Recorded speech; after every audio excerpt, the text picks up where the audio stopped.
Сәлем оқырман, сізді менің каналымнан көргеніме өте қуаныштымын.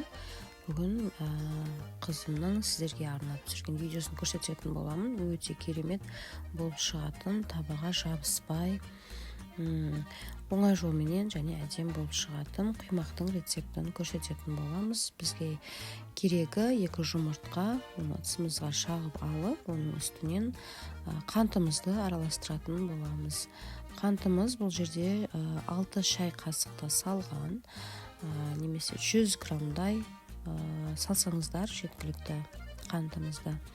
Және де оны жақсылап, қантымыз ерігенше жақсылап араластырып алатын боламыз. Видеом өте қызықты, соңына дейін көріңіздер.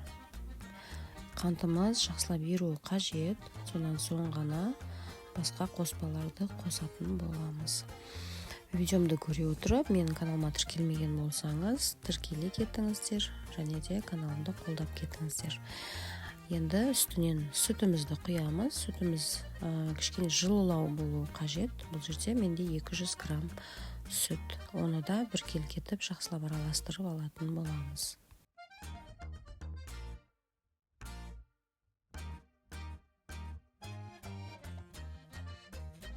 Келесі сұйық майымызды құямыз. Бұл жерде 30 граммдай. Егерде қаласаңыздар, құрамын көбейтіп, мол етіп жасауға да болады. Әрине, ол жағы өз қалауларыңыз бойынша. Майымызды да бір келкетіп араластырып алатын боламыз. Енді бұл жерде бізде кішкене шым ғана, кішкене тұз саламыз. Оны да ерігенше кішкене араластырып жіберетін боламыз. Келесі бізде ұнымызды саламыз. Ұнымызды жайлап, осылай ақырындап, керегінше салып отыратын боламыз. Және де қою масса жасаймыз. Видеодағыдай етіп жасайсыздар.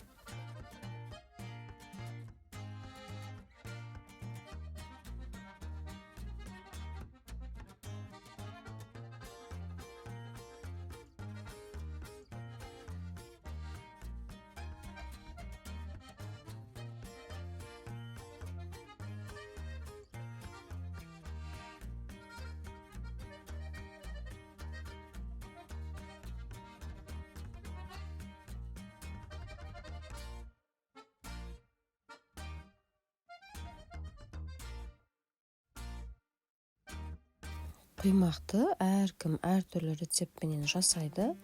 Ең тиімдісі бізге ұнаған рецепт осы болды. Яғни табаға жабыспай істей беруге болады. Осылай қоймалжың, қою етіп, жаңағы арасында түйіршіктер қалып кетпейтіндей етіп, осылай жақсылап бір келкетіп араластырып аламыз. Және де мына жерде ыдысымызға содамызды салып, оның үстінен қайнаған ыстық суды құямыз. Осындай көпіршейді жақсылап араластырып жіберіп, енді осы массамыздың үстіне құямыз. Және де оны жақсылап бір келкетіп араластырып аламыз. Сол кезде сұйық кәдімгі құймақтың әдемі қамыры шығатын болады. Мінекей осындай керемет қоймалжың әдемі сұйықтығы барлығы бір қалыпты қамырымыз дайын. Енді оны қызып тұрған табамызда шетінен құйып осылай пісіріп ала бересіздер. Яғни мынандай кәдімгі ажурный блинчиктер болып шығатын болады. Ешқандай табаға жабыспайды. Келесі бетін аударып пісіре берсеңіздер болады.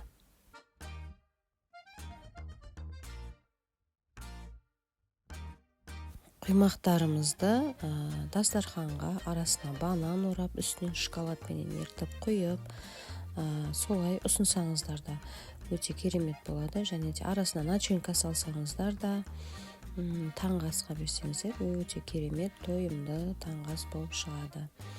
Мінекей осындай керемет болып, жабыспай, қорықпайсыздар ешқандай. Мінекей қыздарда пісіре беруге болады. Осылай тестаменен жасап көріңіздер. Керемет болып шығатын болады бір жасағаннан.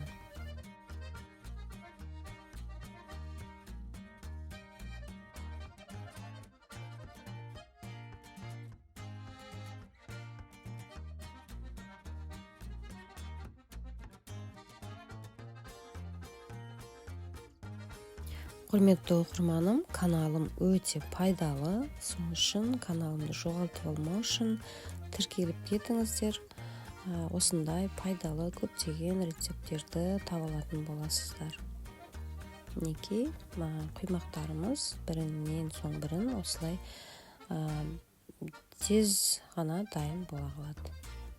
Осылай пісіріп алатын боламыз. Қалауларыңыз бойынша дастарханға ұсынсаңыздар болады.